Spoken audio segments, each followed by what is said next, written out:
আসসালামু আলাইকুম everyone, follow my Facebook page and YouTube channel. আজকে নতুন একটি ভিডিও নিয়ে আপনাদের সামনে হাজির হলাম। তো ভিডিওটি না টেনে সম্পূর্ণ ভিডিওটি দেখতেই থাকুন। তো আজকে আমরা বিএসের পরামর্শ অনুযায়ী পাতা কুকরানো অর্থাৎ মুকুল আসার আগে কি করতে হবে, কি করলে ভালো মুকুল আসবে, সেটা বিএসের পরামর্শ অনুযায়ী আমরা ওষুধ দিতেছি। তো প্রথমেই যাদের লিচুর বাগান আছে, বাগানে কতটি গাছ আছে সেটা নির্ধারণ করতে হবে, আর গাছ প্রতি কত লিটার পানি প্রয়োজন সেটা নির্ধারণ করতে হবে। এটা করে সে অনুযায়ী ওষুধের পরিমাণ দিতে হবে। তো এজন্যই মুকুল আসার পূর্বে অবশ্যই গাছের পাতা ভালো করে ধুয়ে দিতে হবে, কারণ পোকামাকড় যদি থাকে, পাতা কুকড়ানো থাকে, তাহলে ভালো মুকুল আসবে না।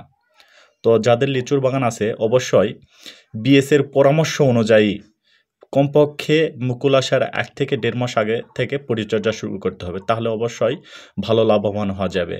আর মুকুল আসার পরে কিন্তু কোনো কিছু করা যাবে না, সেগুলো মুকুল আর আটকিবে না। তো অবশ্যই যাদের লিচুর বাগান আছে মুকুল আসার আগে প্রস্তুতি নেওয়াই ভালো। তো আজকের ভিডিওটি এ পর্যন্তই। সবাই ভালো থাকবেন, ধন্যবাদ।